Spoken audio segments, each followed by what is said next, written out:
Muy buenas noches, queridos oyentes. Desde RAC Mallorca 93.7 FM, en la emisora de tus sueños, estamos una vez más con un programa, algo especial. Se llama Inspiraciones y está presentado, dirigido por Juan Carlos Montaner Cubi. Muy buenas noches, Juan Carlos. Muy buenas noches, Tony. Un auténtico placer estar un día más con vosotros. Bienvenidos, amigos y amigas, a este nuevo programa de Inspiraciones. Recuerdo un día, en mi época adolescente, que recogía de forma compulsiva y apasionada todo recorte que caía en mis manos de avistamientos ovni, de pruebas irrefutables de la existencia de vida en Ganímedes y tal, que mi padre me pilló así por banda y me dijo: mira, Juan Carlos, está muy bien que busques extraterrestres, pero yo te aconsejo que en tu vida intentes rodearte de terrestres extra. Aquello se me quedó allí metido en la cabeza. Y hoy, desde luego, puedo decir que tenemos la suerte de contar con un terrestre extra, una de estas personas con la que cuando uno toma contacto con ella cambia de alguna manera, ¿no? Él, os haré un breve resumen a su currículum, porque si no podemos estar toda la hora. Él es médico, especialista en oncología, máster en cuidados paliativos y aparte es el coordinador del grupo de espiritualidad de la SECPAL, que es una sociedad a nivel nacional que es integral, humanista, confesional y profesional. Y aparte también se dedicó a la pintura. Y yo sé de buena tinta que los títulos que además le enorgullecen son el de padre y abuelo. Enric Benito, muchas gracias por estar aquí con nosotros. Buenas noches, gracias a vosotros por darme la oportunidad de estar en contacto con todos los oyentes de RAC. Pues nada, para empezar diremos una cosa que a mí me llamó la atención ya en el momento que te conocí, ¿no?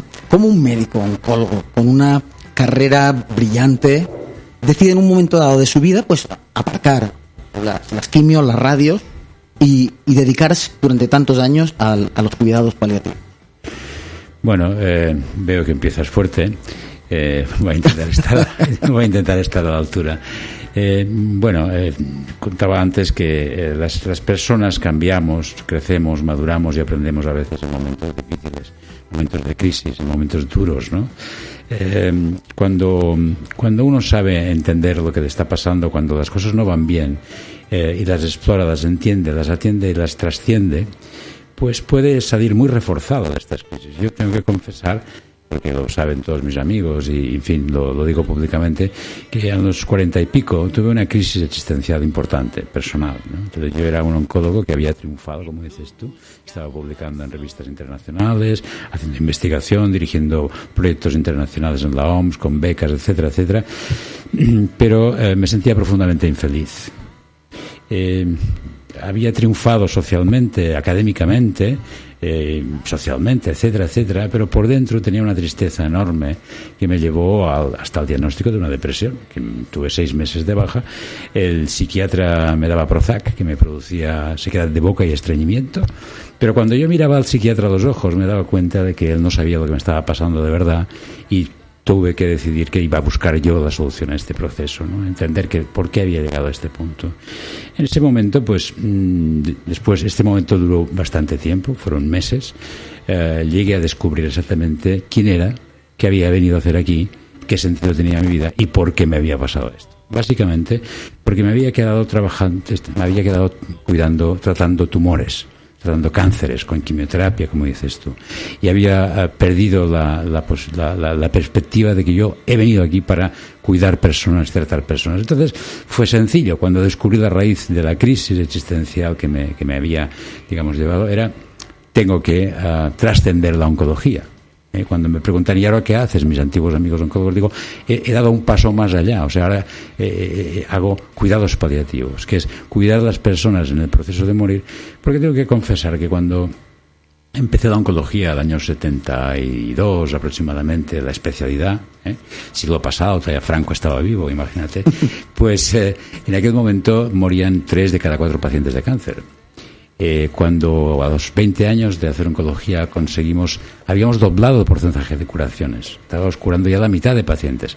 Bueno, se morían igual un poco más tarde de otra cosa, porque todos nos morimos, y esto es como decía Borges, la siesta y la muerte son 2 buenas costumbres que tiene la gente.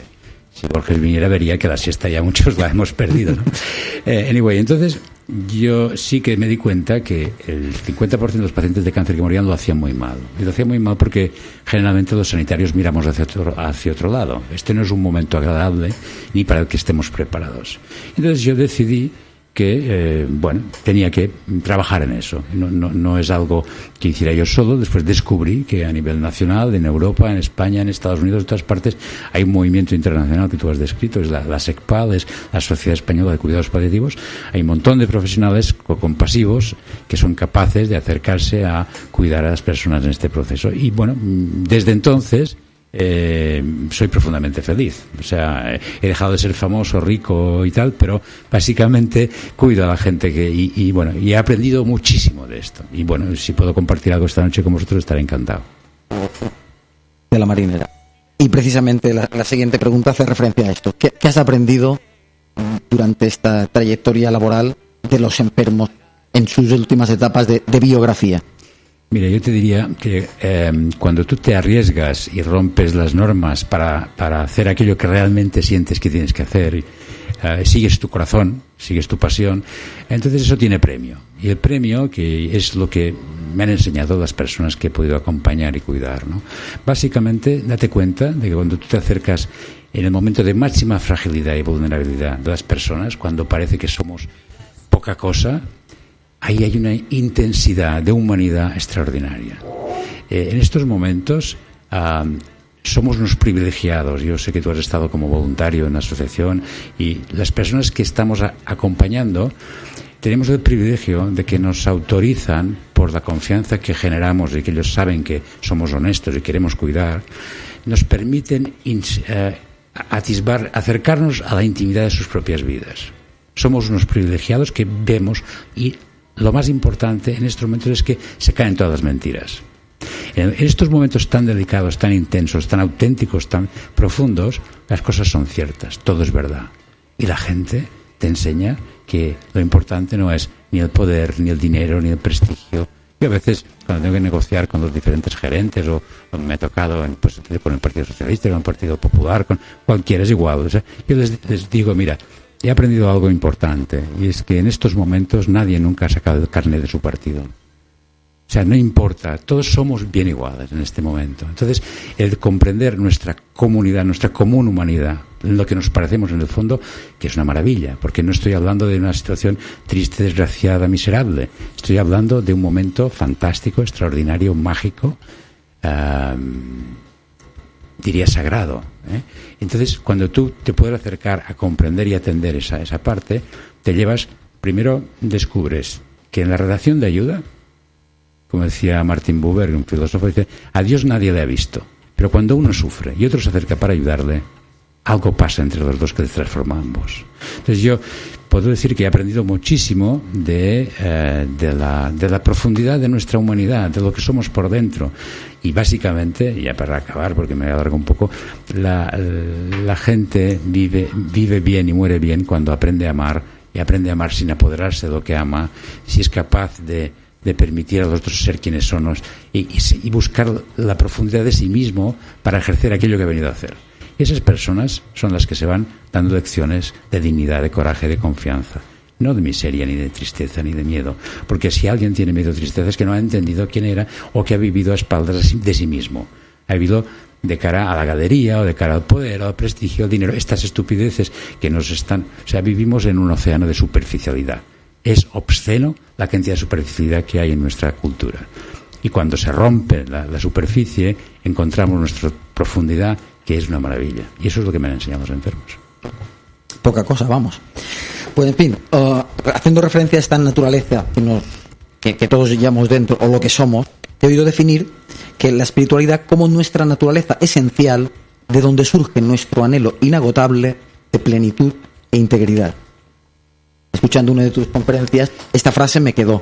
¿Podrías desarrollar un poco más? Sí, mira, antes has dicho que estoy en el grupo de espiritualidad de la SECPAD. La SECPAD es una sociedad, la Sociedad Española de Cuidados Paliativos, es una sociedad profesional, formada por médicos, enfermeras, psicólogos, trabajadores sociales, en fin, profesionales sanitarios que nos dedicamos a esto. En este momento Debemos estar cerca de 2.000 en España trabajando en esto.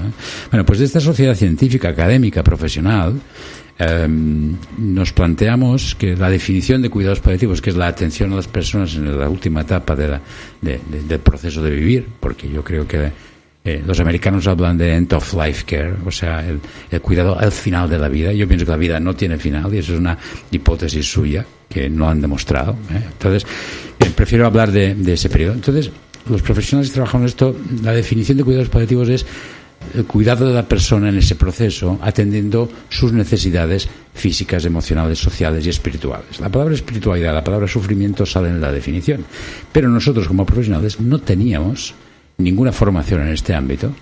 Entonces nos planteamos un grupo de médicos, enfermeras, psicólogos, ampliar el ámbito de nuestro conocimiento, incorporando antropólogos, filósofos, agentes de pastoral, de diferentes tradiciones, para intentar, digamos, dibujar ese territorio, que el territorio de la espiritualidad, del sufrimiento y del proceso de morir. Y construimos esa definición, que coincide mucho con la definición europea, porque ese grupo de trabajo que hemos construido en España es igualmente, al cabo de unos años, en Europa se ha planteado otro grupo igual.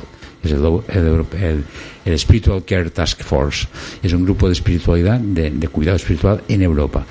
Y hemos, digamos, definir espiritualidad como nuestra naturaleza esencial, aquello que ya somos, lo que nos conforma por dentro, seamos no conscientes de ello, y que no tiene que ver con religión. Puede estar expresado o no a través de la religión. Las religiones serían los marcos a través de los cuales la gente busca esta experiencia, descubrir esa profundidad que tiene. Y si alguien tiene una creencia espiritual, o es cristiano, budista, musulmán, es igual, no importa.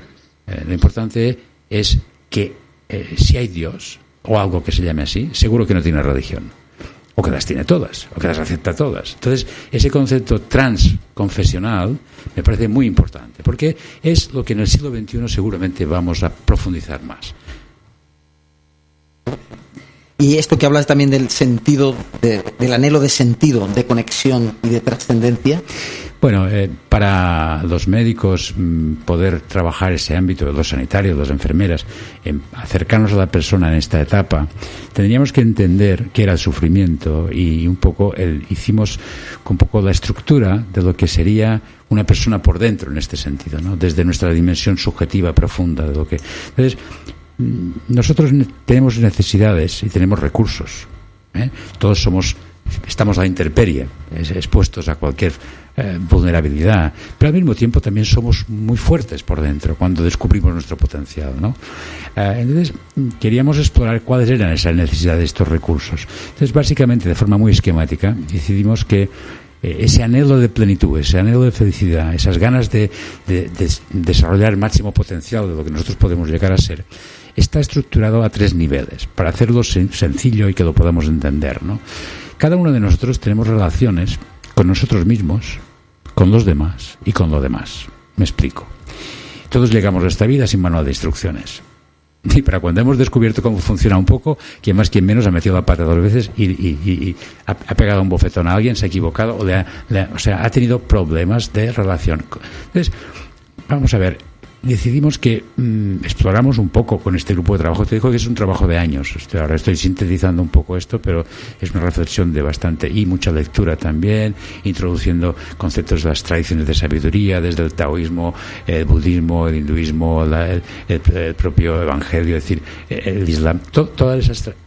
Entonces, básicamente, cada uno de nosotros nos relacionamos con nosotros mismos buscando que nuestra vida tenga sentido y tenga coherencia. ¿Qué quiere significar? ¿Qué quiere decir eso? Pues nosotros, como humanos, entre lo que pensamos, lo que decimos, lo que hacemos, tiene que haber armonía. Te pongo un ejemplo. A mis 35 años, en aquella época, yo fumaba. Y mi hijo, que era muy pequeño, me dijo: papá, ¿tú cómo es posible que siendo médico dices que no hay que fumar y tú fumas? Entonces me di cuenta que era muy incoherente. Y en ese momento él me la jugaba como padre, porque si le decía cualquier mentira, él iba a aprender a decir mentiras. Y dije: tienes razón, cariño. Es que no sé por qué lo hago, tengo que dejar de fumar. Y dejé de fumar gracias a que mi hijo me puso en contradicción a mí mismo. Porque, ¿cómo puedes decir que no tienes que fumar y sigues fumando? Esa es una pequeña muestra, ¿no?, de lo que quiero decir. Si tú sientes que tienes que hacer algo y no lo haces, estás con falta de coherencia contigo mismo. Ser coherente con uno mismo no es nada fácil. porque el entorno te pide muchas veces que hagas cosas que no estás de acuerdo. Y a veces tienes que pactar contigo mismo. Pero al llegar al final de la vida con una coherencia interna, personal, con una integridad, eso es muy importante. Y otra es que cada uno tenemos algo que hacer. Hacer un programa de radio como el que estáis haciendo está llenando de sentido, ayudando a mucha gente, y eso es una maravilla. Tocar bien el violín o ser una buena madre, no importa. Lo que tú has venido a hacer puede ser cosas sencillas, no hace falta ser ninguna cosa especial. Sé tú mismo y sé feliz.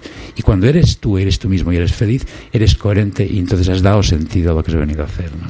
Esa sería un poco la relación contigo mismo. Si quieres, hablamos de la relación con los demás. Sí, claro, sí. Entonces tú me dices, bueno, pues esto sería mi relación que hemos decidido intrapersonal, conmigo mismo, sentido y coherencia. En la relación con los demás, lo que hemos dicho antes, todos nos equivocamos, metemos la pata. Todos te necesitamos reconciliarnos con los demás y pedir perdón y perdonar. Cuando alguien me hace algo que considero que es una injusticia porque se ha portado mal, y entonces yo le castigo internamente y pienso, este hijo de la Gran Bretaña, que tal. A partir de aquí, este odio mío, esta rabia, al peor que hace daño es a uno mismo. Eso está clarísimo. Creo que fue Buda que dijo de forma muy gráfica, cuando tú odias a otro, lo que haces es como si cogieras una brasa y se la fueras a tirar. Al primero que dañes a ti mismo. O sea, el rencor, el odio. Es verdad que a veces no es fácil perdonar, pero como no lo hagas y sigas teniendo a alguien castigado contigo, en ti mismo, lo tienes encarcelado en la cárcel, pero el carcelero eres tú y también estás en la cárcel. O sea, es fundamental el perdón y la reconciliación. Aquellos que tú has hecho alguna trastada, también necesitas sentir que te han perdonado. Y eso es muy importante. Entonces, yo he visto muchísimas dificultades para irse en las últimas semanas, los últimos días, porque el problema que había no era, si te preguntabas qué te pasa, te diría, a lo mejor el enfermo, me duele, pero esto no se iba con morfina. Cuando tú explorabas qué pasaba ahí, a lo mejor encontrabas la respuesta, decir, bueno, es que aquella discusión que tuve con mi hermana por la herencia de mis padres, ahora me duele, me sabe mal, porque me gusta. Muy bien, pues vamos a buscar una reconciliación. Eso que en el cristianismo se ha estructurado como la confesión o el sacramento de la reconciliación es muy sabio desde el punto de vista psicológico. Porque si yo hago las paces conmigo mismo y con los demás, tengo una fortaleza, no tengo una debilidad, no tengo una necesidad. ¿Entiendes? Entonces, con los demás yo diría que todos necesitamos armonía en las relaciones con los otros. Y eso se puede construir, se puede elaborar. Y si tú eres un terapeuta y te das cuenta que esta persona tiene una dificultad en ese nivel, hay que trabajar eso, hay que buscar esa reconciliación, ¿no? Esto es muy importante, ¿no? Y después hay otra dimensión que es lo que no soy yo ni los demás. Es eso que llamaríamos la trascendencia, o el más allá, o lo que me espera. Entonces ahí descubrimos que hay algunas personas que han tenido experiencias que les han transformado profundamente, que intuyen que hay algo que les espera, o tienen la creencia de que, bueno, estará el nirvana o el paraíso con las huríes, o bueno, cualquier... Bien, el que tiene esperanza de que algo pasará, que hay vida más allá de esta, pues bueno, ya tiene una expectativa de trascendencia, ¿no? Pero el que no, pues también puede trascenderse a sí mismo a través de lo que uno deja, a través de lo que es el legado. Y cuando tienes que acompañar a alguien que se tiene que ir y te das cuenta que no tiene ninguna expectativa de nada más, tampoco tú en este momento tienes por qué, para nada, influenciar o crear ninguna otra. Es decir, pero sí que puedes ayudarle a reconciliarse diciendo, bueno, mira lo que hiciste. Aquí hay unos hijos que no estaban cuando tú viniste. Has sembrado un árbol, has escrito un libro, has hecho un programa de radio, has tenido amigos tan queridos. Eso es una pasada. Cuando tú eres capaz de ver todo esto como lo que tú has dejado, lo que has compartido, lo que has... Bueno, pues no sabemos si hay algo más. Bueno, ya lo comprobarás tú mismo. Eso no te voy a decir nada yo aquí, porque eso es algo que tú mismo lo vas a ver seguramente mucho antes de lo que desearías, ¿no? Pero entonces esos ejes de la relación inter y transpersonal nos han ayudado a construir todo un modelo de atención que bueno, no sé si esto puede ser interesante para los que nos escuchan, pero es bastante y además, como ves, no hay ninguna creencia necesaria aquí. Son cosas muy sencillas, muy humanas. O sea, estamos sentido, conexión y trascendencia. Esas son los tres ejes, ¿no? Importante, y creo que eso es fundamental, y agradecemos a Enric que nos vaya recordando, porque yo personalmente siento que muchas veces entro en la rueda del día a día y en el frenesí y a veces te pierdes, y creo que va muy bien de vez en cuando pararte y escuchar gente como Enrique y otras muchas que nos dan ese toque de atención y nos dicen, ponte las pilas, toma conciencia de para qué estás aquí, qué has venido a hacer, qué sentido tiene esto, y que el día que te tengas que marchar lo puedes hacer contento. Yo recuerdo que hay una escena que a mí me emocionó mucho en la película Salvate al soldado Ryan, sí, que es en la última, que cuando ya se ve al hombre, ya a Ryan ya mayor, que está allí en aquel cementerio viendo todas las cruces, y él recuerda lo que ha pasado y la cantidad de gente que ha dado la vida por él para rescatarlo, que mira a su mujer a los ojos y le dice, mi vida ha valido la pena. Y esto muchas veces me viene a mí a la cabeza, porque me gustaría llegar al momento de mi muerte con la sensación de que sí, de que ha valido la pena, que, como dices tú, no sé si hay algo o no, yo creo que sí, pero tampoco no quiero hacer un dogma de esto, porque no, pero sí sentir que ha valido la pena, que he dejado algo, que he tocado la nota que había venido a tocar, ¿no? Claro. Entonces, bueno, pues un poco con relación a esto, porque muchas veces dicen cuando no hay nada que hacer. Entonces yo sé por mis años de voluntariado que realmente cuando te dicen que no hay nada que hacer, queda mucho por hacer, ¿no? Sí. Y aquí la importancia del equipo multidisciplinar y todo esto, ¿no? Sí, vamos a ver, compartimos esta cultura de que como de esto no queremos hablar, y cuando hablamos mal porque somos muy ignorantes. Mira, el lunes que viene tengo que estar en una mesa redonda en el Colegio de Médicos. Me han invitado 2 anestesistas a hacer una jornada, y entonces me han invitado para hablar de algo que de entrada el título incluso ya de la conferencia está mal puesto, que no me han preguntado, y yo lo primero que les voy a decir es no estoy de acuerdo con el título de la conferencia que habéis puesto, y es limitación del esfuerzo terapéutico. O sea, cuando hay que parar de hacer cosas. Y a mí me parece que eso es bastante anacrónico, porque eso es solamente visto desde la perspectiva del que se cree que siempre tiene que salvar a los demás.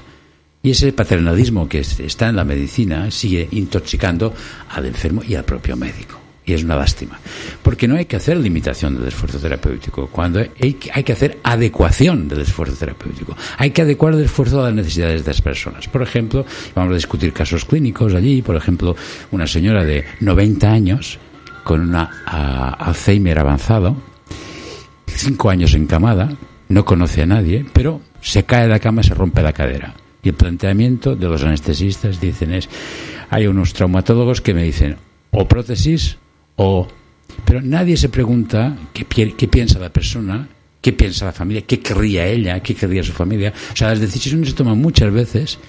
Claro, la pregunta es ¿hasta cuándo dónde hay que parar? Entonces, eso que me estás diciendo de no hay nada más que hacer forma parte de la cultura que nosotros tenemos completamente prohibido. O sea, el que dice algo como esto en nuestro entorno es un ignorante, porque lo que hay que hacer es cuidados intensivos de confort. Hay que hacer muchísimas cosas. Hay que aliviar los síntomas, pero hay que revisar la biografía, hay que ayudar a cerrar bien la biografía de esta persona. Es la última página, el último capítulo del libro. Esa persona ha tenido una historia y una biografía, y eso merece ser reconocida, valorada y apoyada. Entonces, no es poca cosa. Nosotros, tú sabes, los equipos, cómo trabajamos, la cantidad de intervenciones que hacemos con los familiares, etcétera, facilitando eso. Y eso no es poca cosa. Es decir, yo, a veces, cuando algunos hablan de, yo qué sé, pues trasplante de corazón o bypass coronario, trasplante de médulas, todo eso, desde la perspectiva nuestra, es fontanería. Y estoy diciendo algo provocativo, no sé. Pero si no cuidas las personas en su profundidad, cuidas solamente sus cuerpos, y esta es una pequeña parte de la persona. Aparte de esto, puedo dar fe. Primero, en mi época que tuve el privilegio de estar como voluntario en el Juan Marc, primero como voluntario y oír los testimonios de los pacientes y las familias, y luego también el año pasado tuve la oportunidad de vivirlo como hijo de una mujer que enferma, que finalmente falleció. Mi madre murió en agosto, murió en casa porque todos teníamos muy claro que ella quería estar en casa, pero en un momento dado que los síntomas se dispararon, sí, pues estuve una semana allí.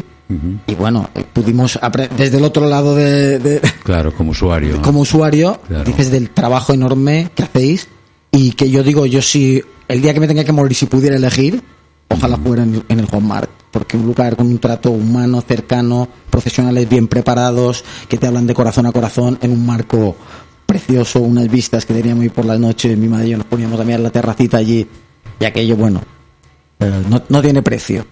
Bueno, pues ahora para digerir un poquito lo que hay que celebrar la vida. Yo, por ejemplo, en el trabajo en el laboratorio, hago de técnico de laboratorio, y hay muchos viernes que me presento ahí con una ensaimada. Y me dicen, ¿y esto para qué? Digo, bueno, para celebrar la vida, ¿no? Hoy estamos aquí, estamos juntos, hay un buen ambiente, hay un buen rollo, celebrémoslo. A lo mejor la semana que viene ya no estaremos. Efectivamente. Entonces creo que es fundamental celebrar con los amigos, con la familia, paseando como hoy paseábamos por el Molinar, viendo el mar allí. Es que la vida, a pesar de lo dura que es y de los momentos duros que tiene, pero es preciosa. Y es verdad, ¿eh? No tenemos ni idea de qué hacemos aquí ni qué sentido tiene la existencia. Y de alguna forma, lo que creemos que somos es siempre algo que rescatamos del pasado. Porque en el momento en que vives el aquí y ahora, ya no necesitas rescatar el pasado. Estás. Pero curiosamente, cuando intentas entenderlo, no son más que metaanálisis, como dirían los científicos. ¿Qué será? ¿Qué será?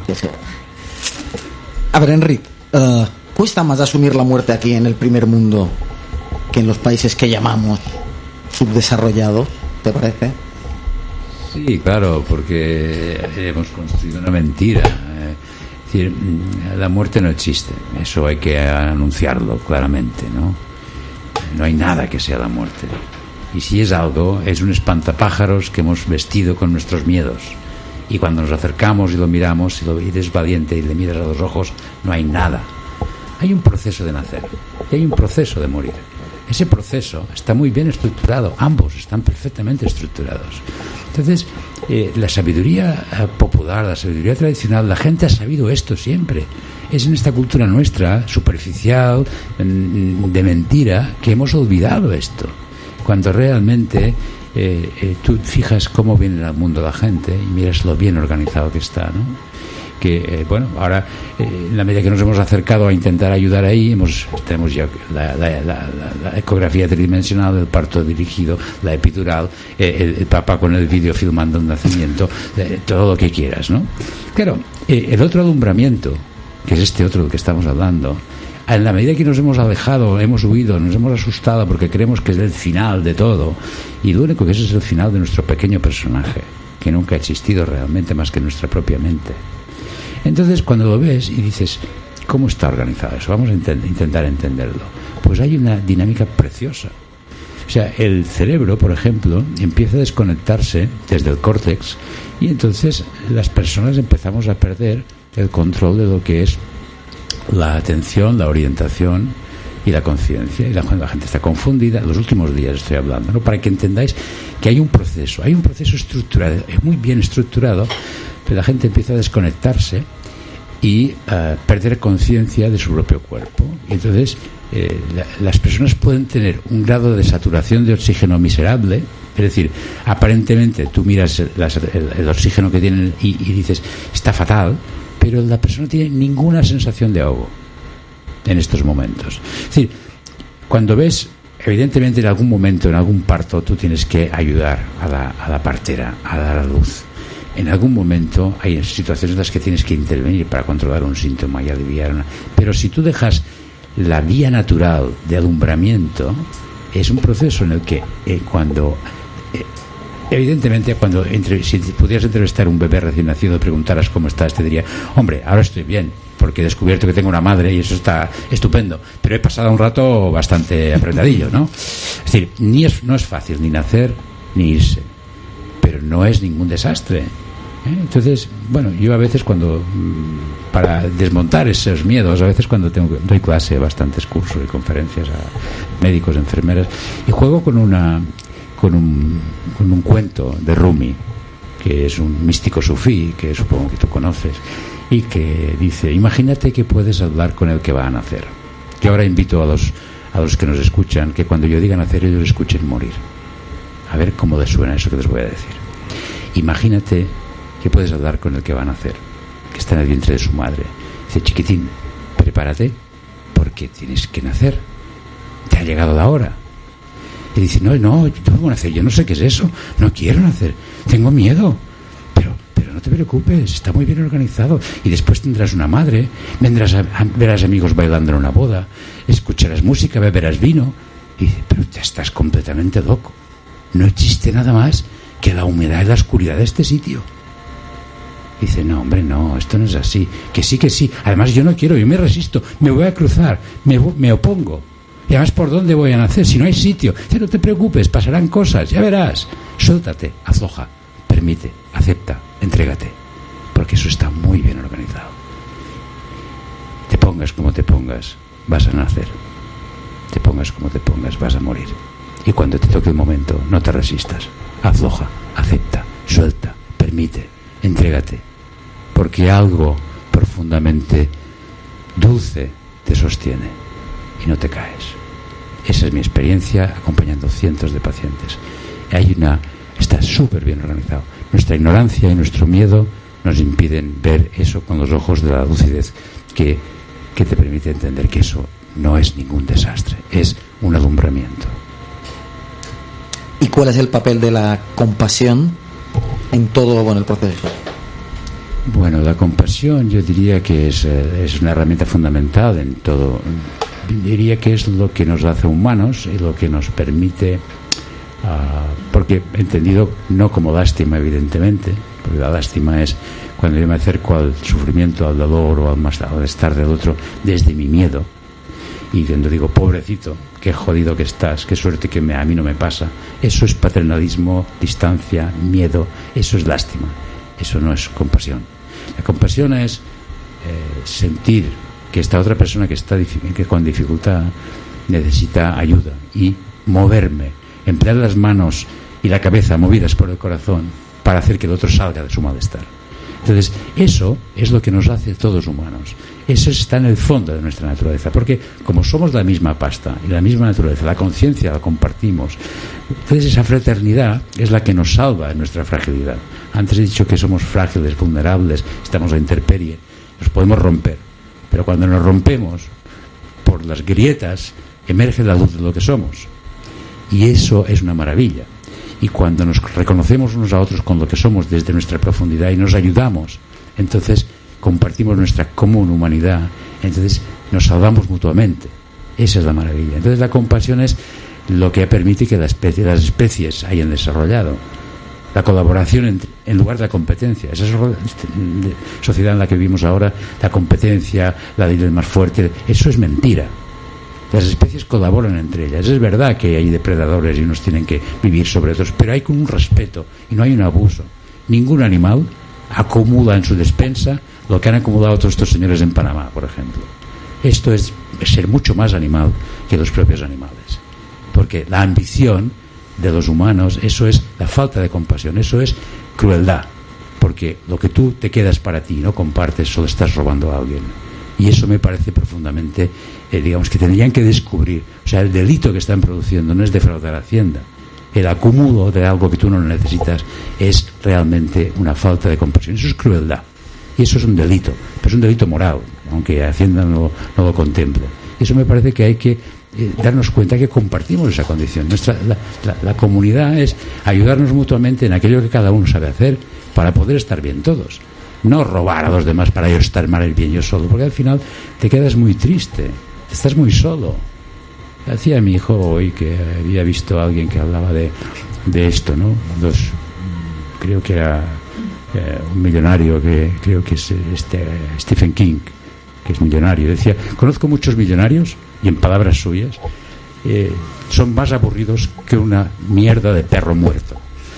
Me parece muy gráfico, porque no tienen nada más que dinero, y eso es una lástima, es una tristeza. Hay que ser incluso compasivo con estas personas que han olvidado quiénes son y se han intentado aislar y han construido algo que es una cárcel para ellos mismos.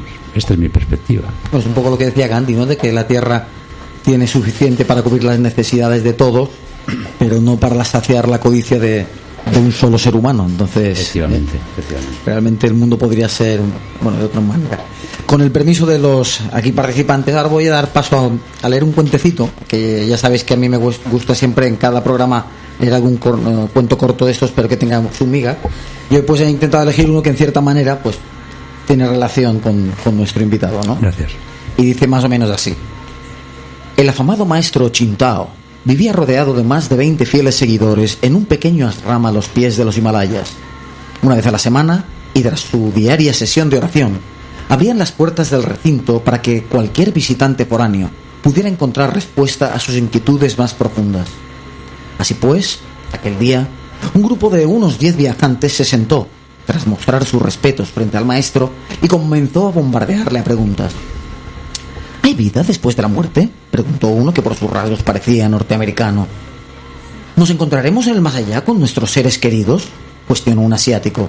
¿Existe la reencarnación?, apuntilló otro. ¿Cómo es el más allá?, quiso saber uno de Lampurdá. El maestro permaneció inusualmente en silencio hasta que los visitantes, decepcionados, se fueron del lugar. Una vez a solas, los discípulos le preguntaron: «Maestro, ¿a qué se debe esta falta de respuesta a las preguntas de nuestros visitantes?». Y el maestro le respondió: «¿Os habéis dado cuenta que los que más interés tienen en saber de la otra vida son los que menos saben qué hacer con esta? Porque lo realmente importante no es saber si hay vida después de la muerte, sino saber si hay vida antes de la muerte». ¿Qué tipo es? Me parece fantástico. Que realmente la gente, luego si me permito yo añadir una pregunta, ¿qué es lo que hace que la gente se vaya bien? Los que han vivido bien, los que han vivido plenamente, los que han hecho aquello que han venido a hacer, no los que han acumulado nada, sino simplemente han sido ellos mismos y han compartido aquello que tenían con los demás y han aprendido a los demás. Entonces, a ver, yo te diría que teníamos una media de unas 250 defunciones al año en nuestra unidad, en el Hospital Juan Marc. Hemos visto cientos de personas. Las auxiliares ya sabían perfectamente qué pasaría con cada uno cuando llegaba, porque adquirimos un conocimiento experto. Te puedo decir que la abuela de 80 años, que está perfectamente, ha sido una mujer que se ha entregado a los demás, que ha cuidado a los otros, que se ha preocupado por los suyos, que ha tenido sus errores como todo el mundo, pero no importa, y finalmente le toca. Entonces sabes que está preparadísima y te está diciendo, bueno, a lo mejor una señora de pueblo, ¿por qué Jesús no viene a buscarme ya? Porque estoy preparada, porque ya le he dicho a mis nietas que quiero que el día de la patrona digan una misa, y mis pendientes son para... Entonces ha hecho su legado y está esperando y se va a ir como un ángel, dulcemente, tranquilamente, sin demasiado problema, y ahí nosotros tenemos muy poco que hacer porque no nos necesita casi. Ahí podemos aprender mucho de lo que es la dignidad, el coraje, la confianza de las personas, ¿no? Y luego viene el otro ejemplo, la otra punta del extremo sería el ejecutivo de 45 con un cáncer de pulmón que ha esnifado todo lo que ha encontrado, se ha tomado todo lo que tiene 4 o 5 matrimonios rotos con hijos por aquí y por allá, que además viene con su BMW rojo, que viene de Estados Unidos, que ha estado probando el último tratamiento. Y dices, bueno, menudo día vamos a tener aquí, esto no habrá quien lo controle. Porque cuando tú has vivido de espaldas a ti mismo, mirando solo para ti y olvidando a los demás, e intentando esa actitud depredadora de acumular placeres o dinero, lo que sea, o prestigio, es esa gente la que se encuentra profundamente vacía. Porque, a ver, lo que tienes que soltar básicamente es el cuerpo. Y si tú lo piensas bien, cuando tú viniste aquí seguramente pesabas unos 3 kilos, como casi todos los bebés, ¿no? Y esos 3 kilos los había acumulado tu madre de lo que había comido ella. Tu cuerpo de entonces y tu cuerpo de ahora no es más que un préstamo que tienes de esta tierra que vas a devolver. Claro, si tú te tomas esto como que estás de prestado y que algún día tendrás que devolver, probablemente vas a procurar hacer intereses, o sea, sacar el máximo rendimiento a esta oportunidad que tienes de emplear esa parte de materia que no es tuya, que la vas a tener que dejar. Mientras tanto, empleada en algo que valga la pena. Construye un tesoro para ti y para los demás, en lo que compartes, en lo que ayudas o en lo que sirves, no en lo que te apropias o que usas, ¿no? Eso me parece elemental. Y esto también te he escuchado varias veces decir que nadie se muere sin saber que se va a morir, ¿no? ¿Y cómo relacionas esto con los pactos estos de silencio? Claro, pero es que esto es muy gracioso, porque no se lo diga. Digo, hombre, yo puedo no decírselo, pero él lo va a seguir sabiendo, porque todos tenemos una fuente de información, que es nuestra propia intuición, y nadie se muere sin saber que se está muriendo. Por favor. favor, no seamos ingenuos. Y además descubres lo que hay en ese momento y te estás en el borde mismo del abismo, donde te encuentras con lo luminoso, lo sagrado, lo trascendente, y eso es imposible que no lo sepas. Entonces, el ocultar la verdad no hace más que aislar a la pobre persona. Mucha gente se muere muy sola, porque los que le quieren y los que le cuidan son unos cobardes, que no se atreven a responder a sus preguntas honestamente. Y entonces, desde su miedo, están generando un aislamiento de esa persona que está necesitando. Lo más importante en este momento es sentirse acompañado por los que les quieren, ser aceptado, decir, lo has hecho bien y está bien, ¿no? Entonces eso se le quita, se le sustrae a la persona cuando no te preocupes, te pondrás bien, todo irá bien. Eso es mentira. Y él sabe que tú no tienes el valor de hablar lo que le importa, de verdad. Ahora también tenemos una sección en la que, damos un par de frases y el invitado comenta lo que quiere comentar, si tiene algo que comentar, ¿no? La primera dice así, que es de Séneca. Dice: la vida es como una leyenda, no importa que sea larga, sino que esté bien narrada. Me parece muy bien, es estupendo. Que esté bien narrada, que esté bien construida, que haya armonía ahí. Corta o larga no importa. Después hay una que dice: mi plan es vivir eternamente y por ahora lo estoy cumpliendo perfectamente. Bueno, este es el plan del ego, del personaje, del que tiene miedo y que, me parece bastante ridículo. Todavía recuerdo que en un espectáculo que hice hacía una reflexión que no era mía, sino que se la robé a Leo Bassi, que hablaba un poco al final del tema de la inmortalidad, ¿no? Y él decía que le gustaría ser inmortal. Dice, pero no esa inmortalidad en la que pensáis todos, una inmortalidad horizontal que me permitiera vivir toda la eternidad. Dice, él decía que me interesa más la inmortalidad vertical, vivir cada minuto con intensidad. Que cuanto más intensamente lo estás viviendo, más inmortal lo estás haciendo. Claro. Y esta reflexión me encantaba, y era un espectáculo que era cómico, pero al final siempre me gustaba dar esta de algo más, ¿no? Que la gente no solo se fuera con el jiji, jajaja. Y no sé, a mí me gustaba el planteamiento este. Y luego hay otra que creo que te la escuché a ti, que dice: si hay que ir al infierno, se va, pero que no nos acojonen. Sí, es un chiste que conté en la película de las alas de la vida, que es un poco intentar ridiculizar la manipulación a la que estamos sometidos por algunos miembros de la Iglesia Católica, que sobre todo en nuestra infancia, hace años, esto creo que ya no debe ocurrir hoy en día. Y además quiero hablar bien de los sacerdotes porque tengo muy buenos amigos entre ellos, pero sí que hubo una época en la que el miedo, el infierno, la amenaza nos intentaban acongojar, ¿no? Asustar, a tenernos. Entonces todas las dictaduras emplean el miedo para bajar el nivel de conciencia. Piensa que cuando tú estás asustado no puedes pensar muy bien. Entonces la gente asustada es fácil de manejar. Y las dictaduras, la Iglesia, esta gente pues ha intentado, afortunadamente hoy en día creo que hay mucha información y la gente está más despierta, pues a emplear el miedo para eso. Entonces es el chiste de aquel cura que iba predicando, decir, el infierno será el llanto y crujir de dientes. Salta uno de primera fila y dice esto, ¿no? Si hay que ir al infierno se va, pero no nos acojone, coño, que ya está bien, hombre. Menuda, que no me manipule, vaya. O sea, y me parece inteligente, ¿no? O sea, ser propietario de tu propia historia y que nadie te coma el coco, sí. Además, has mencionado... Habla, Tony. Hay algo que me llama la atención. Yo hablo como siempre, desde esa premisa de que no sé nada. Y lo poco que sé, resulta que cada vez que creía que sabía, aparece un nuevo conocimiento, una nueva experiencia que desmonta la anterior.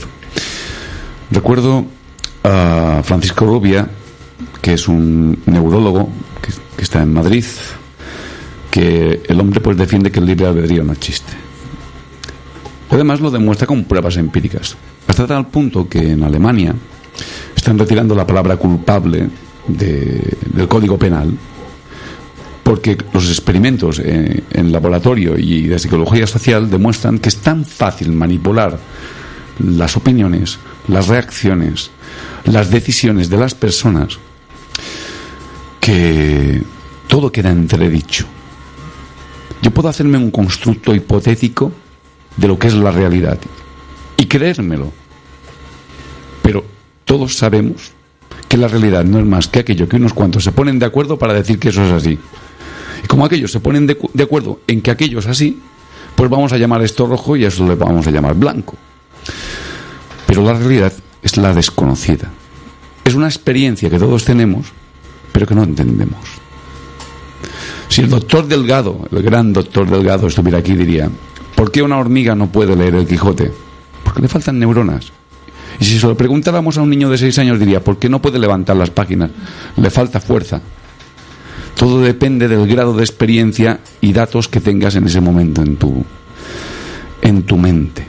Pero hay experimentos en psicología social que a mí me llaman sumamente la atención por lo explicativos que son. Por ejemplo, si tú coges a personas expertas en seleccionar a otros para una determinada labor o función, y son expertas, llevan muchos años, y les das una carpeta, que siendo la carpeta concretamente la variable dependiente, lo que tiene controlado el experimentador, para que todo el mundo me entienda, el peso de la carpeta, se dan cuenta de que cuando la carpeta es muy pesada y aumenta en el peso, es más crítico y mucho más exigente a la hora de hacer las pruebas.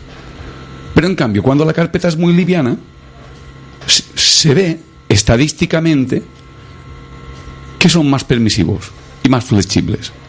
Si detalles como la temperatura, el tipo de luz, ya crean variaciones en la conducta del ser humano, imaginaros cuando entendemos que de los millones de bits que en el neocórtex se procesan, nosotros conscientemente solamente somos conscientes de unos 2000,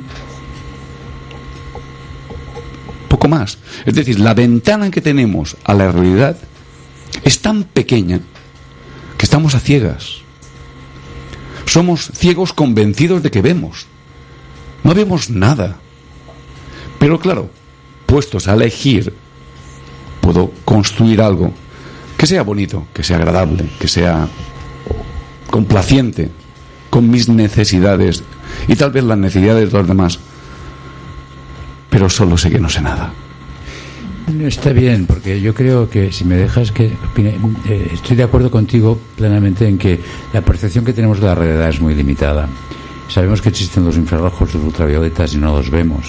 Hay ultrasonidos infrarrojos, no los oímos. Si nosotros vemos la realidad por una pequeña ventana, como por el orificio de una cerradura, intuimos, y de eso construimos todo.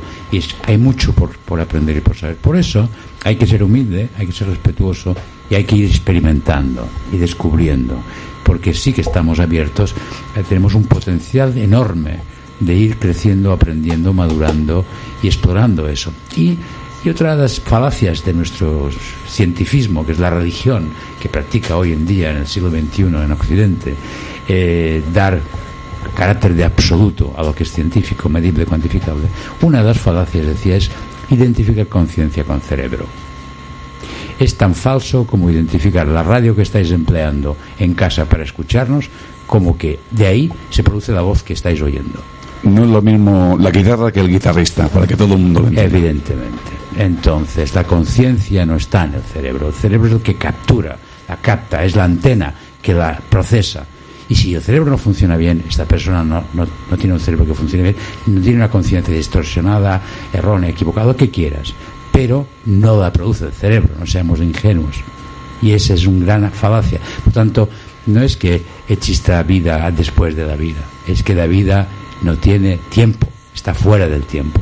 La conciencia está fuera del tiempo. Nuestra limitación de la realidad nos hace creer que somos esto que parecemos y que estamos situados en el tiempo y que nos morimos y nos asustamos. Pero eso es mentira. Y una persona como tú, con una formación académica, científica, y que precisamente debe estar rodeado en el 95% de personas, supongo que te habrás tenido que someter a algún comentario, miradas un poco despectivas, o ¿cómo lo enfrentas tú esto? Yo muy bien, porque a ver, no puedes confrontar a nadie. A ver, tú no.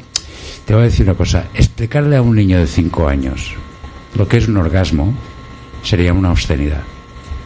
¿No te parece? Bien, si alguien ve la realidad como un niño de 5 años, no le puedes culpar por eso, ya madurará. La realidad es Y si ellos no lo han descubierto porque siguen creyendo que pues lo que sea, pues mira, eso es de tener compasión y esperar que maduren para poder comprender. No me afecta para nada. ¿Y cuál sería el legado que le gustaría dejar a Enric Benito cuando...? Bueno, yo ya estoy viviendo de propina, o sea, debería estar jubilado y sigo haciendo cosas como estas que son muy divertidas, me lo paso bien, vivo, o sea, estoy encantado de estar aquí y mi legado es simplemente hacer lo que hago, no espero ni que me recuerden ni nada, porque eso no tiene mucho recorrido, no importa eso. Es haber disfrutado completamente en todo lo que estoy haciendo, como estoy ahora con vosotros disfrutando de estar aquí, sí. Pues nada.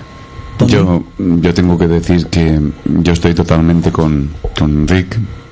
Entiendo que esa aproximación que la física actualmente está alcanzando, donde el espacio es indivisible del tiempo, donde viajar en el espacio y el tiempo no es más que una cuestión tecnológica y no algo que no podamos hacer, porque si todo estuvo y estará, la muerte no existe.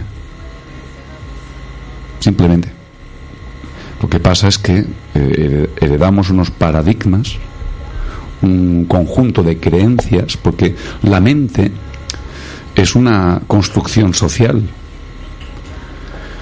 Aquel que sea capaz de desvestir esa construcción social, yo creo que ese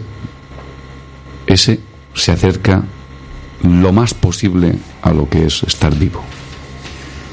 Para afirmar eso, decirte que todo el proceso de meditación, de buscar el fondo, la conciencia prístina, la conciencia sustrato, es encontrar aquello que ya somos, que es belleza, bondad y verdad. Eso está en la profundidad de nosotros mismos. Y cuando tú encuentras eso, te puede engañar poco ya. La superficialidad la ves como una lástima, que la gente viva en la superficialidad de sí mismos. Todos somos como el rey que tiene un palacio, pero que no han descubierto que son el rey de su propia existencia y viven en la casita del perro del jardín del palacio. Eso es lo que hacemos en esta actualidad. Vivir como perros en la casita del jardín cuando nos pertenece el palacio entero. Pero para eso hay que ser valiente de ser uno mismo. Y hay que explorarlo, descubrirlo, porque en el fondo es una maravilla esta vida. Estoy muy agradecido que me hayáis invitado y poder contar todo esto. Nos faltaría más, el placer es nuestro. Y yo no sé si tenemos tiempo de hacerle una última pregunta. Podéis tranquilamente, porque recordad que el Ángel de la Guarda todavía no va a empezar y que podemos alargarnos porque lo vamos a continuar con el secreto de confesión, que hoy, de verdad, aprovecho la coyuntura para decir a los oyentes que os vais a enterar todos. Pues hoy me gustaría tratar un poco un tema que después fuera de micros hemos estado comentando con Enric, que es el tema de que también es de la Junta de Amadip, ¿no? Sí, lo que pasa es que aprovechando que estáis tan simpáticos voy a hacer un poco de publicidad. Sí, faltaría. Si no os importa. Y es que tengo un amigo que es Carlos Garrido, es un periodista que tiene una experiencia personal importante en el tema que estamos tratando. Tuvo la pérdida de una hija suya con 21 años. Escribió un libro precioso sobre la experiencia de acompañar a su hija. Y bueno, nos hemos encontrado en diversas ocasiones porque los dos compartimos las mismas aguas. Y ahora acaba de sacar otro libro que se llama Las personas bellas no surgen de la nada. Y es un librito que me ha invitado a presentar mañana. Yo quería simplemente a la gente que vive en Mallorca o en Palma que sepa que mañana en la librería Drac Magic voy a tener el honor de presentar el libro de mi amigo Carlos Garrido, que se llama Las personas bellas no surgen de la nada. Y básicamente hace una reflexión sobre su propia experiencia. Lo hace porque, como ha dado muchos talleres, conferencias y cursos, la gente le pregunta. Entonces ha construido un material que es muy parecido a lo que yo he estado explicando, pero desde una visión mucho más poética, literaria y humanista, ¿no? Y dice algo tan impresionante como, por ejemplo, cuando habla del duelo, dice: el dolor es un caballo y hay que montarlo. Y hay que atravesar las montañas, las tormentas, porque al final te lleva a un territorio lleno de luz. Y esa es la experiencia del que ha sufrido la pérdida de una persona y que ha construido y es capaz de poner en palabras. Os invito mañana en el Drac Magic a las 7:30 de la tarde para compartir con Carlos y conmigo la experiencia de hablar un rato de estas cosas. Faltaría más. ¿Cuenta con nuestra presencia? Seguro. Bueno, yo creo que a esa hora voy a estar emitiendo, pero diré una cosa. Esta información la vamos a poner en nuestro Facebook y, si puede ser, vamos a entrevistar a este escritor y vamos a poder disfrutar de su experiencia, porque me ha gustado mucho esto de que el dolor es un caballo, porque al fin y al cabo todo lo que necesitamos es una motivación. ¿Y qué mayor motivación que el haber entendido el camino del dolor? Porque son ese tipo de experiencias las que transforman a las personas, cuando tienen la motivación para recorrer el camino.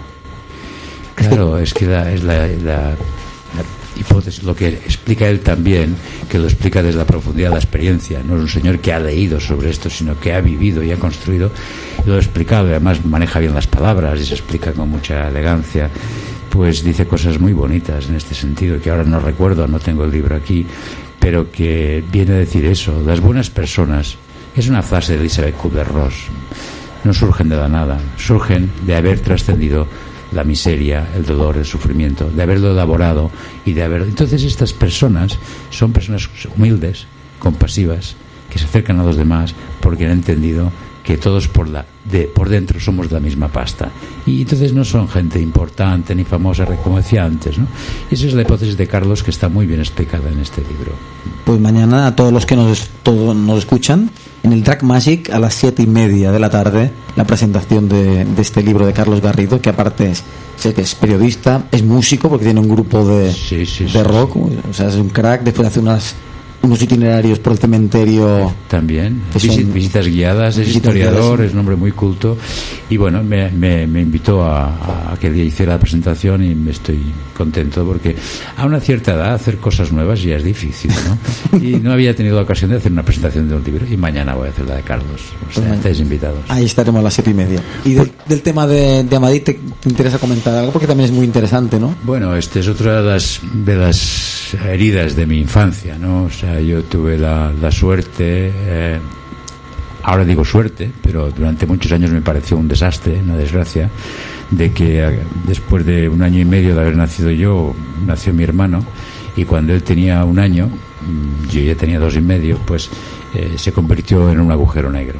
Era de cariño, era una persona con discapacidad intelectual desde el nacimiento.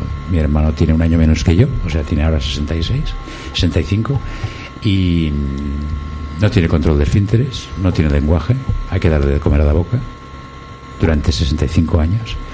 Y claro, mis padres quedaron profundamente impactados por esa experiencia, hasta el punto de que yo diría que casi llegué a ser médico gracias a él, porque el único momento que en mi casa notaba que sabían que había otro hijo que no era él, que estaba enfermo, era cuando traía las notas de clase. Y decían, bueno, tenemos uno que es tontito, pero este parece que es un poco listo. Y eso, fíjate tú, pues a sacar 10 porque es el día que mi mamá me quiere. Hago un poco de broma de eso, pero que me costó elaborar, porque claro, es muy duro para una familia, ¿no? Entonces, cuando acabé la carrera de medicina y regresé a Mallorca después de hacer la especialidad, a trabajar aquí, me di cuenta que mis padres se hacían mayores. Mis padres estaban cambiando el paquete de mi hermano, dando de comer a la boca en casa, y teníamos que buscar una solución, que eso no podía ser así.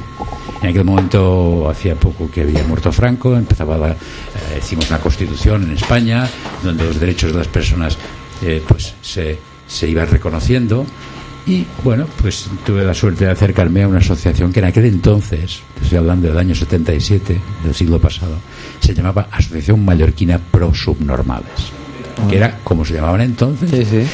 Y bueno, por esos azares de la vida, pues me metí allí a buscar una solución para mi problema, y descubrí que cuando te juntas varias personas sin afán de protagonismo ni de buscar más que la solución de lo que es frágil, vulnerable, que más vulnerable, frágil que una persona con discapacidad intelectual en aquella época, mucho más que hoy, donde estábamos marginados en casa, aislados y tal. Entonces me encontré una serie de padres y madres valientes, madres coraje, que en lugar de hundirse y estar hechos polvo, pues reivindicaban derechos de esta persona como otra, igual, con su misma dignidad que cualquier otro.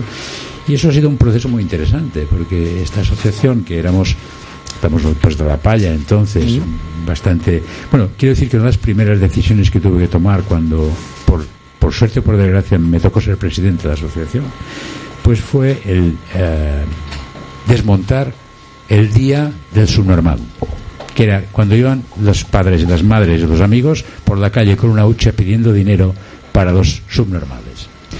Aquello fue indignante. Yo pensé, bueno, yo esto no lo voy a hacer nunca. Entonces, además, eso es un derecho constitucional. Acabamos de aprobar una constitución del 78, y eso sería ya un poco después. Y entonces, pues empezamos a trabajar en beneficio, o sea, para buscar, digamos, lo que sería el reconocimiento de la dignidad de las personas con discapacidad intelectual. Hoy es Amadip, hoy sabéis que Amadip en Baleares es una empresa muy potente, donde está, pues estoy orgulloso, pertenezco a la junta directiva, porque, bueno, soy un senior allí, y la verdad que me siento muy, muy, muy realizado de ver la maravilla que supone el poder dar respuesta a las necesidades de las personas en este ámbito. Entonces, es también otra vez lo mismo, es darle la vuelta a las heridas. A mí me encantaría poder hacer una de esas preguntas incómodas que tanto me encantan hacer. Pues no te cortes. Hay un doctor, un experto en anatomía y fisiología de la Universidad de Barcelona, catedrático, que él sostiene que la muerte no existe, que él cuando era niño tuvo una muerte clínica. Sí. Y que salió de su cuerpo, se vio a sí mismo, vio al sacerdote, vio a su madre llorando, a su padre muy serio, y que él se daba cuenta de que él no era ese cuerpo, que ese cuerpo era como una especie de vehículo en el que había estado, que sentía una profunda paz, y que en un momento determinado pues vuelve a su cuerpo. Y la necesidad de poder explicar, entender y sobre todo poder comunicar a los demás, oye, que la muerte no existe, hizo que se hiciera médico y que escudriñara, ¿no?, dentro de lo que es el cuerpo humano. Vamos a ver si yo encuentro ahí dónde está el mecanismo de todo esto. Y él lo defiende además públicamente, ¿eh? Dice, no, yo soy médico, soy profesor de universidad de anatomía y fisiología, y puedo decirles, queridos colegas, que la muerte no existe. ¿Qué puede decirme Enrique sobre esto? Pues mira, me gusta que si tenemos tiempo podamos hablar de esto, porque evidentemente yo he hablado aquí poco de mi perfil académico. Yo quiero decir que tengo un doctorado, no soy licenciado en medicina, tengo un doctorado en medicina y soy profesor en 5 universidades en España y también en Argentina, en Portugal. Quiero decir que voy a reivindicar un poco para que se sepa que lo que voy a decir ahora no es naif, esotérico o fuera de contexto académico. Yo les explicaré que hace unos años, una anécdota, hubo una mujer que se conmovió delante de la muerte de un hombre joven. Debían ser los años 50 y pico, 60 del siglo pasado, en Estados Unidos, que había muerto de una infección o alguna. Entonces se indignó de que esta persona hubiera, y le dijo al médico, la enfermera dijo, hay que hacer algo, no puede ser, no podemos consentir que muera, pero ¿qué quieres que haga? Ponle una inyección en el corazón, dale un puñetazo, haz algo. Y aquel médico, ante esa presión, le puso una inyección de adrenalina en el corazón, le dio un puñetazo y este hombre recuperó. Es la primera vez en la historia nuestra que se descubrió que había posibilidad de revertir el paro cardíaco. A partir de aquí se hizo todo un protocolo, que es lo que conocemos como RCP, la recuperación cardiopulmonar, o sea, el boca a boca, el masaje cardíaco, todas esas cosas, el shock eléctrico, bueno, todo eso se puso de moda a partir de los años 60 del siglo pasado, o sea, que no hace tanto tiempo. Claro, cuando se descubrió eso, los médicos empezaron a trabajar en ese entorno buscando eso. Entonces, un cardiólogo holandés, se llama Phil van Lommel, pues resulta que tuvo la oportunidad de un hombre que había hecho una parada, le reanimó, el hombre estaba excitado, porque imagínate, es volver a la vida a alguien que ha muerto, para eso es un chute de adrenalina para el médico que se cree en ese momento casi Dios, ¿no?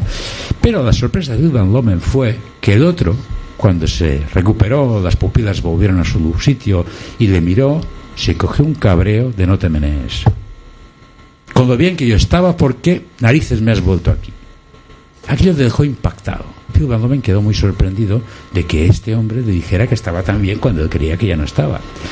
Y bueno, le quedó esa curiosidad y a partir de aquí, al cabo de unos años, Raymond Moody publicó los primeros estudios sobre la vida después de la vida.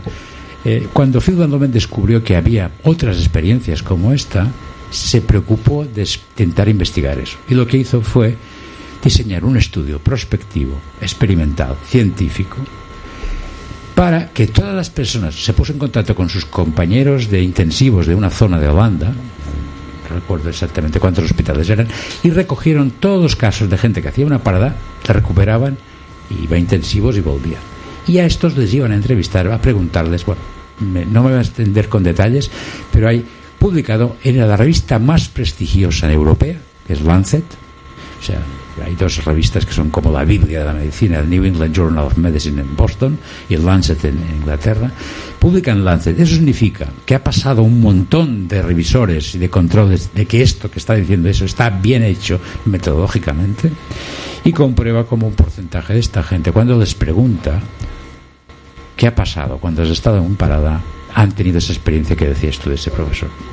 No solo esto, sino que en Lancet hay una anécdota gráfica, para no entrar en datos y de tal, de deciros que hay uno que ha hecho una parada, que está y le hacen la respiración, entonces se recupera. Cuando van a reanimarle se encuentran que tiene una prótesis dental, tienen que quitarle la prótesis, lo intuban, y cuando este enfermo se recupera al cabo de unos días, ve una enfermera y dice: hombre, usted sabrá dónde están mis dientes, porque cuando yo estaba muerto allí me los sacaron, yo veía la escena desde fuera del cuerpo, me los guardaron en una cajita y ahora no los encuentran. Usted estaba allí, haga el favor de ver si los encuentra. Eso, es decir, hay evidencia clara de que la conciencia no está localizada en el cerebro, porque cuando hay una parada cardíaca, en pocos segundos para el riego cerebral, no existe ninguna energía en el cerebro ni actividad, y es imposible que la conciencia esté localizada ahí. Y si alguien es consciente, entonces esa experiencia, podemos hablar más de esto si quieres. Hay otro, sí. Yo quiero decir que no solamente la conciencia, de hecho, cuando observamos la materia en última instancia, cuando observamos partículas subatómicas, incluso los propios electrones, descubrimos que compartimos y que están incluso en miles de sitios a la vez. Incluso aparecen y desaparecen. Si yo, cuando miro mi mano, descubro, mediante la tecnología de observación física que tenemos actualmente, que mi mano se desintegra y integra, que partículas suyas forman parte de la mesa que tengo delante, o del cristal, o del árbol que está a 1500 metros de aquí, significa que yo estoy en todas partes. Significa que todo esto es como una especie de holograma. Y curiosamente, la ciencia ya lo ha demostrado. Otra cosa es que pueda explicar por qué. No lo entendemos. No sabemos qué es todo esto. Por eso, cuando escucho al doctor, a Enric, pues digo, hombre, qué bien, no estamos solos en la incertidumbre. No, es que la historia de Phil Van Lommel es que este hombre después ha hecho un montón de publicaciones, tiene una página web y ahora se dedica a dar conferencias sobre esto. Pero hay otro personaje muy interesante, que Peter Fenwick es un neurólogo inglés, más o menos de mi edad, un poco más de 60.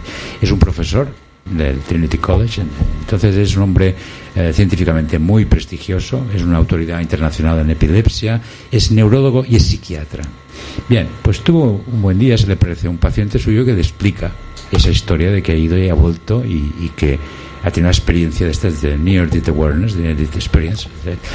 Y este hombre, que es un científico, dice, bueno, como lo ve tan convencido y lo ve tan sólido lo que está diciendo, dice, vamos a estudiar eso. Como es una autoridad en Londres, se va al Times y se va a la BBC y dice, soy el profesor Fenwick, estoy haciendo un estudio, por favor, cualquiera que haya tenido una experiencia de estas, que me escriba un correo, que me cuente su historia, porque quiero estudiar esto. Recibió 1.500 historias solamente del área de Londres y alrededores en poco tiempo, y tiene publicado un libro que se llama El arte de morir, que está en castellano. Y Peter Fenwick es una autoridad que ha hecho el mapa del itinerario de lo que pueden, recogiendo estas historias, haciendo, como decías tú, un metaanálisis, un análisis comparado de todos para buscar lo que tienen en común, la estructura de las diferentes explicaciones. Un patrón.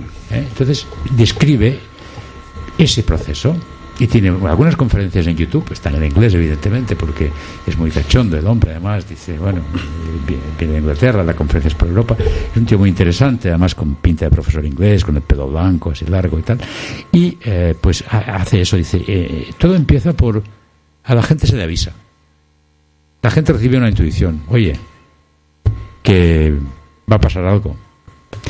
Esa intuición puede ser horas, días, semanas, y según el Dalai Lama hasta un par de años antes, según el nivel de conciencia y de desperto que estés, te puedes saber que te vas a morir bastante tiempo antes. Supongo que los más cobardes se nos avisa más tarde para que no estemos tanto tiempo acojonados. Pero hay una intuición de eso. Acto seguido, bueno, él hace un itinerario que no voy a entrar ahora. Si os interesa, os metéis en YouTube y buscáis Peter Fenwick y veréis como la maravilla de la explicación de ese itinerario y lo bien estructurado que está. Porque dice, ese aviso puede ser que tú veas a alguien de tu familia, alguien que ya no está, que te viene y te dice, pasado mañana vendremos a por ti, porque ya te ha llegado el momento. Dice que hay un punto de negociación. Te puedes decir, oye, esa negociación no es decir, bueno, ven dentro de 2 años, porque no, es, a ver, si nos pasa mañana será, pues que ahora necesito, bueno, pues parece ser que se puede negociar, dice Peter Fenwick, yo eso no lo sé. Y después pues van pasando cosas, ¿no? Y él va describiendo de itinerario, ¿no? Y la cantidad de cosas, de fenómenos que ocurren alrededor de esto. Cuando vio esto, lo que hizo después como científico, fue decir, bueno, esto es lo que me cuentan esta gente. Ahora voy a ver qué hay de verdad con la gente que está trabajando en paliativos, en Irlanda, en Alemania, en varios centros, para hablando con las enfermeras y con los médicos sobre qué hay de cierto, qué pueden ellos percibir y qué intuyen. Entonces hay un porcentaje entre un 60 y un 70% de clínicos expertos que trabajan con pacientes los últimos días que confirman exactamente todo este itinerario, lo que está describiendo el doctor Fenwick. Yo esto, por ejemplo, tengo la experiencia personal directa de la hermana de mi abuelo, que era una señora de 95 años, enferma de cáncer, y estaba viviendo con ellos. Y estaba en la cama postrada y hacía un par de meses. Y cada mañana, pues mi abuela le llevaba ahí el café con leche para que cena. Y una buena mañana, la tía Mercedes le dice, mira, esta noche ha venido a verme Sutanito, no recuerdo el nombre, y me ha dicho que hoy a las 12 me vendrá a buscar. Claro, estaba con morfina y todas esas historias, y mi abuela pues creyó que estaba alucinando, ¿no? Entonces mi abuelo baja a la calle, se va al estanco, compra el periódico, y lo primero que aparece en la portada, o bueno, en las páginas, la esquela de este Sutanito, que mi tía hacía 40 años que a lo mejor no había visto. Y lo curioso es que esta mujer a las 12 se moría. Entonces dices, esto es un clásico. Mira, me hace gracia porque el día, otra de las cosas que pasan en este momento es gente que está alejada uno de otros muchos kilómetros. La hija está en Australia y la señora se muere en Londres, y la hija en este momento tiene la intuición vívida, clara, de que su madre le acaba de pasar algo. Eso lo dice Peter Fenwick cientos de veces. He identificado, explorado, visto y verificado. Este día que yo acabo de ver este vídeo era un domingo por la mañana. A mí me gusta pues ir a remar. Tengo una piragua y voy con mis amigos. Y yo venía como con una experiencia. Y conté a mis amigos, y uno de ellos es piloto de Iberia. O sea, es un hombre que no tiene nada que ver con el entorno sanitario. Digo, mira, fíjate este tío que cuenta de esto, que cuando te vas, pues resulta que... Dice, Enric, acabas de explicar lo que le pasó en la comunión de mi hijo. Estaba mi padre en la mesa, de repente se pone pálido y dice, ha pasado algo importante a la abuela. Llamaron y dicen, acaba de morir. O sea, él tenía información precisa, exacta, intuitiva, a distancia, como los electrones que decías tú. Y claro, ahí está el entrelazamiento cuántico de toda la vida. Si tuviéramos que intentar darle una explicación muy científica a esto, algo que le ponía la piel de gallina a Albert Einstein. Pero hay un biólogo inglés, que ahora no recuerdo cómo se llama, que hizo experimentos en los 80 para justamente dar una base empírica a lo que acabamos de decir. Lo hacía con animales, lo hacía con perros y con gatos, que estaban muy ligados a sus dueños. Entonces comprobó que no importaba la distancia a la que estuviera el dueño. Cuando él llamaba al dueño y le decía, vete hacia tu casa, el perro se iba a la puerta y meneaba la cola. Hipótesis, la información está ahí. No sabemos cómo está ahí, pero el perro lo sabe, ¿eh? Sí, hay un montón de... Después Peter Fenwick habla también bastante de los animales en ese proceso, ¿no?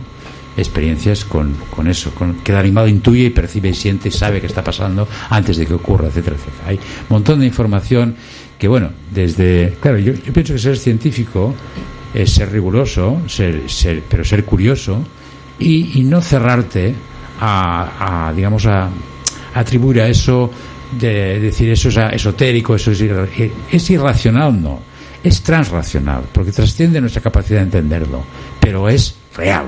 Y si es así, no tenemos una explicación. Lo mínimo que hay que hacer es ser humilde, respetuoso e intentar buscarla, pero no rechazar eso como si fuera brujería, porque no lo es. Es algo que hay que tener curiosidad por explorar y entender. Y hay mucha gente que hace eso. Quiero confesar, y ahora voy a presumir un poco, que en noviembre tenemos la oportunidad en unas jornadas que hacemos sobre la muerte y el morir, que vamos por la 12ª, hace 12 años que hacemos esto en Elche.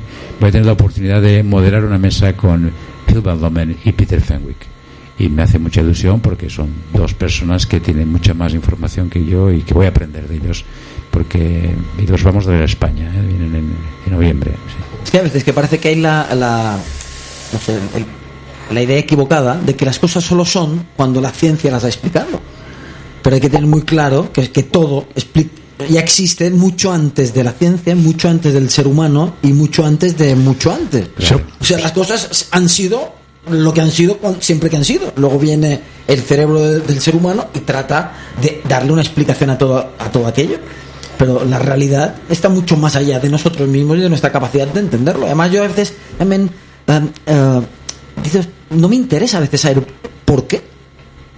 ¿Para qué? O sea, yo viviría en una cierta incertidumbre de no entender el mecanismo. A mí me da igual. Yo no necesito saber el mecanismo por el cual las proteínas se desnaturalizan para hacer un huevo frito. Si yo sé que cada día hago así, me hago el huevo frito y me lo como. No sé si me he explicado. Perfectamente, y además la abuela lo ha entendido. Schopenhauer ya lo decía, como filósofo de la ciencia. Él decía que el secreto no está en ver lo que nadie vio, sino en entender lo que nadie entendió de lo que todo el mundo puede ver. Sí, efectivamente. Vamos a ver. Newton descubrió la ley de la gravedad, pero no la inventó. La ley de la gravedad existía. La realidad seamos o no capaces de entenderla. Y además es mucho más sólida y consistente que nuestra capacidad de comprender. Entender cómo funciona la gravedad nos permite volar. Y entender cómo funciona el proceso de morir nos permitiría vivir. Nos permitiría vivir con plenitud.